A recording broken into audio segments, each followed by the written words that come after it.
Hello friends, welcome to my YouTube channel. आज हम mainly अपन respiratory system के बारे में बात करेंगे कि रेस्पिरेटरी सिस्टम होता क्या है, इसके अंदर बात करेंगे।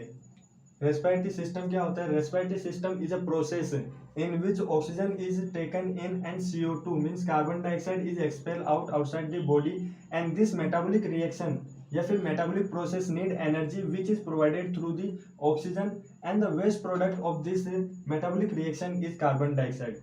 मतलब कि इसका मतलब ये है कि जो रेस्पिरेटरी सिस्टम जो होता है ये एक प्रोसेस होता है जिसके अंदर मेनली जो ऑक्सीजन होती है उसको तो इनहेल करता है और CO2 जो रहती है उसको एक्सपेल आउट करता है, मतलब कि एनवायरनमेंट के अंदर एक्सपेल करता है। और ये जो एक्सचेंज जो है, मतलब कि जो CO2 और O2 का जो एक्सचेंज जो है इसके अंदर मेटाबॉलिक प्रोसेस के अंदर जो एनर्जी सोर्स होता है वो कौन होता है? ऑक्सीजन। और मेनली जो मेटाबॉलिक जो रिएक्शन होती है इसके अंदर जो वेस्ट प्रोडक्ट होता है वो कौन होता है? Carbon dioxide. अब मेनली बात करें कि respiratory system is non for ventilation and exchange of gases. मतलब कि जो रेस्पिरेटरी सिस्टम जो होता है इसको अपन वेंटिलेशन के लिए भी जाना जाता है और गैसेज एक्सचेंज के लिए भी जाना जाता है। अब मेनली बात करें कि इसके फेजेस की। अब मेनली बात करते हैं कि रेस्पिरेटरी के अंदर फेजेस कौन कौन से होते हैं। मेनली इसके अंदर देखें तो दो फेजेस होते हैं, एक तो होता है इंस्पायरेशन और एक होता है एक्सपायरेशन।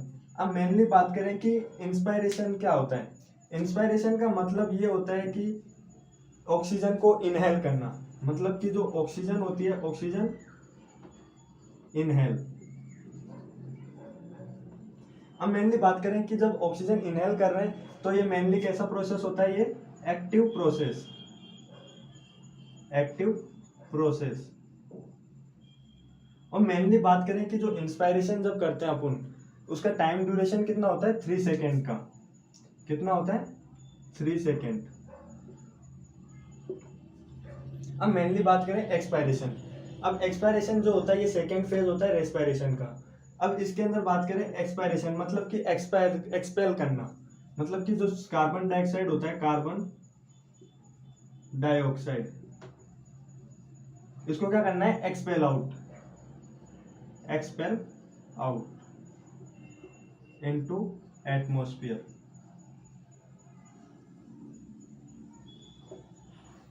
अब मेनली बात करें कि जो एक्सपायरेशन होता है इसके अंदर क्या होता है? Carbon dioxide expel outside into the atmosphere. और मेनली ये जो होता है ये कैसा होता है? पैसिव प्रोसेस होता है, मतलब कि पैसिव प्रोसेस। अब अपने को पता है कि जो एक्टिव प्रोसेस होता है इसके अंदर मेनली एनर्जी भी नीड होती है और जो पैसिव होती है इसके अंदर कोई एनर्जी या फिर कोई भी ATP या फिर बोले कि जो एनर्जी सोर्स होता है वो कोई पैसिव प्रोसेस में नहीं होता। अब मेनली बात करते हैं कि जो एक्सपायरेशन होता है इसका टाइम ड्यूरेशन कितना होता है? 2 सेकेंड का। अब अपने को एग्जाम, जब कॉम्पिटेटिव एग्जाम देते हैं तो उसके अंदर कई क्वेश्चन पूछ लेते हैं रेस्पिरेटरी सिस्टम से। तो मेनली अब देखते हैं कि जो रेस्पिरेशन फेजेस से भी क्वेश्चन पूछे गए हैं कि जो इंस्पायरेशन और एक्सपायरेशन, जो इंस्पायरेशन जो होता है ये एक्टिव प्रोसेस होता है और जो एक्सपायरेशन जो होता है वो पैसिव प्रोसेस होता है। और दूसरा क्वेश्चन ये पूछा जाता है कि जो इंस्पायरेशन जो होता है वो कितने सेकंड का होता है और जो एक्सपायरेशन होता है वो कितने सेकंड का होता है। तो अपने पता है कि जो इंस्पायरेशन जो होता है वो मेनली कितने 3 सेकंड का होता है और जो एक्सपायरेशन जो होता है वो मेनली 2 सेकंड के लिए होता है।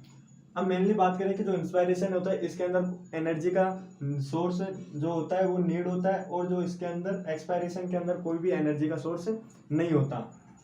अब मेनली बात करें कि इसके टाइप्स ऑफ रेस्पिरेशन। अब मेनली जो टाइप्स होते हैं रेस्पिरेशन के वो भी कितने टाइप्स के होते हैं? 2 टाइप के होते हैं। एक तो होता है एक्सटर्नल रेस्पिरेशन और एक होता है इंटरनल रेस्पिरेशन। अब मेनली बात करें कि एक्सटर्नल रेस्पिरेशन, जो एक्सटर्नल रेस्पिरेशन होता है मतलब कि जो रेस्पिरेशन होगा या एक्सचेंज ऑफ गैसेज होगा वो किस बीच में होगा?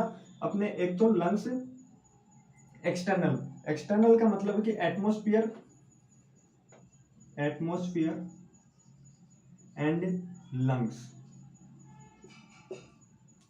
मतलब कि जो एक्सटर्नल रेस्पिरेशन है इसके अंदर जो एक्सचेंज ऑफ गैसेज होंगे वो किसके बीच में होंगे? एटमॉस्फेयर और लंग्स के बीच में। ऐसे ही देखिए इंटरनल रेस्पिरेशन। अब जो इंटरनल रेस्पिरेशन है इसके अंदर मेनली बात करें कि जो गैसेज ऑफ एक्सचेंज होते हैं, मतलब कि जो CO2 और O2 का जो एक्सचेंज होता है वो किसके बीच में होगा? Lungs and tissue. मेनली बात करें सिस्टम, जो रेस्पिरेटरी सिस्टम जो होता है non for ventilation and exchange of gases. अब मेनली बात करें कि इसके फेजेस की बात करते हैं तो इसके अंदर भी मेनली दो फेजेस होते हैं, एक होता है इंस्पायरेशन, एक होता है एक्सपायरेशन। इंस्पायरेशन के अंदर बात करें कि ऑक्सीजन इनहेल करना, और जो एक्सपायरेशन होता है उसके अंदर क्या होता है, जो CO2 होता है मतलब कि जो कार्बन डाइऑक्साइड होता है उसको एक्सपेल आउटसाइड करते हैं इन्वायरमेंट के, या फिर बोल सकते हैं एटमोस्फियर में। अब मेनली बात करें कि जो इंस्पायरेशन जो होता है ये एक्टिव प्रोसेस होता है, और जो एक्सपायरेशन होता है वो पैसिव प्रोसेस होता है। अब मेनली बात करें कि जो इंस्पायरेशन होता है ये एक्टिव प्रोसेस है, ये पैसिव प्रोसेस है, तो मतलब कि जो एक्टिव प्रोसेस है इसके अंदर तो एनर्जी की नीड होगी, और जो पैसिव प्रोसेस है इसके अंदर कोई एनर्जी की नीड नहीं होती। अब मेनली बात करें कि जो इंस्पायरेशन होता है वो इसका टाइम ड्यूरेशन होता है वो 3 सेकेंड होता है, और जो एक्सपायरेशन होता है उसका टाइम ड्यूरेशन होता है 2 सेकेंड का। कई कंपटीशन एग्जाम आते हैं तो उसके अंदर ये क्वेश्चन पूछे जाते हैं, तो इनको ध्यान रखें। मेनली जो क्वेश्चंस आते हैं इनके अंदर ये आता है जो इंस्पायरेशन जो होता है वो एक्टिव प्रोसेस होता है, ये, और एक्सपायरेशन जो होता है वो पैसिव प्रोसेस होता है। जो इंस्पायरेशन होता है इसका टाइम ड्यूरेशन 3 सेकेंड होता है, और जो एक्सपायरेशन होता है इसका टाइम ड्यूरेशन 2 सेकेंड होता है। और मेनली बात करें कि जो टाइप्स ऑफ रेस्पायरेशन, इसके अंदर भी मेनली 2 टाइप्स के होते हैं, एक्सटर्नल रेस्पायरेशन और इंटरनल रेस्पायरेशन। अब जो एक्सटर्नल रेस्पायरेशन जो होता है वो मेनली किसके अंदर होता है, ब्लड और लंग्स के बीच में रेस्पायरेशन होता है, या फिर गैसेज ऑफ एक्सचेंज होता है, मतलब कि जो गैसेस का एक्सचेंज होता है वो बीच में ब्लड एंड लंग्स के बीच में होता है।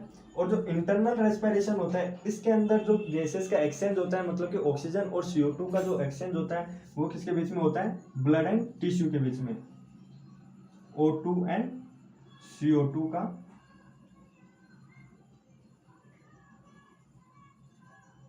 Gases exchange.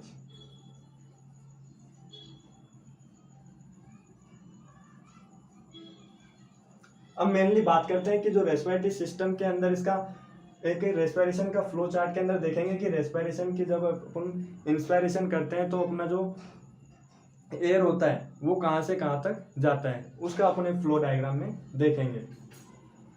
अब मेनली बात करते हैं कि रेस्पिरेटरी पाथवे कि मतलब जो रेस्पिरेटरी ट्री के बारे में बात करेंगे। रेस्पिरेटरी ट्री कि मतलब कि जो एयर होती है, मतलब जो ऑक्सीजन जो होती है, मेनली जो ऑक्सीजन जो होती है O2 वो एयर से, या फिर बोल सकते हैं कि जो ऑक्सीजन जो होती है वो एटमॉस्फेयर से लेके अपने लंग्स, मतलब कि जो एल्यूलाई जो होती है वहां तक कैसे एक फ्लो चार्ट के अंदर देखेंगे। कि मेनली बात करें कि जो एटमॉस्फेयर के